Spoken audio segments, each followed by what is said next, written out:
Today I will give you 3 threats to Portillo's using Porter's 5 forces. For those of you that don't know, Portillo's is a company that originated in Illinois. It is in the fast food / restaurants industry, and it is specializing in Chicago street food. As they expand outside of Illinois, they also are selling a lot of merchandise online that can be shipped globally. The first threat we're going to be talking about is competitive rivalry. Now, Buona, Johnny's Beef, and Culver's are all 3 competitors that you can get a pretty similar experience to Portillo's from going to those restaurants. Namely, Buona is also trying to expand outside of Illinois, and they did launch a rewards program. So if you download their app on your phone, you can get a bunch of rewards. You can build up points and get free items. They'll also do promotions every once in a while. Since I downloaded the app just to see what it was about, I ended up getting a lot of notifications every once in a while that's just like, today only, get a $3 shake after 7 p.m. or something like that. They're always trying to push their products, and it's a really great way to bring customers in. Threat number 2 is threat of substitutes. Now, there are cheaper fast food restaurants pretty much everywhere nowadays.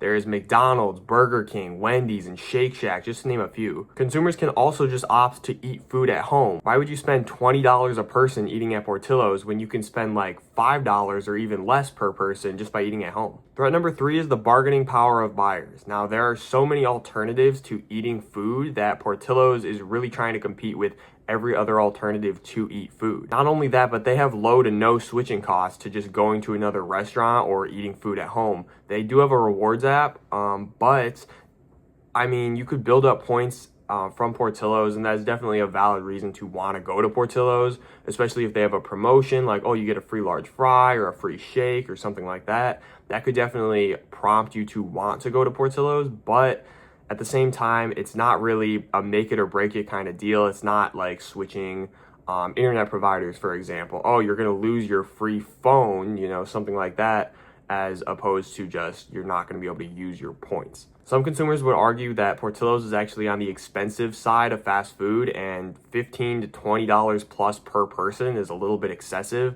Again, with the economic pressure that we're facing right now, just in the US as a whole, I think that a lot of consumers are being more wary of prices, and if you're paying like $20 just for one person to eat, that it seems not worth it at this point. So I think that prices as a whole may be steering customers away from Portillo's. That could be a definite threat, especially since Portillo's has to keep raising its prices every now and then. I do get a lot of customers that come in that say, oh, why is the chopped salad $13? I remember when it used to be like $9.95 or something like that. And, I don't really know what to tell them. It's inflation. It's the tariffs, it's pretty much just a bunch of economic stuff going on that's forcing them to raise prices. And since they're also trying to expand at the same time, it is a little bit difficult because they're a smaller company at the moment. That is my analysis of the 3 threats I believe Portillo's is facing at the moment using Porter's 5 forces.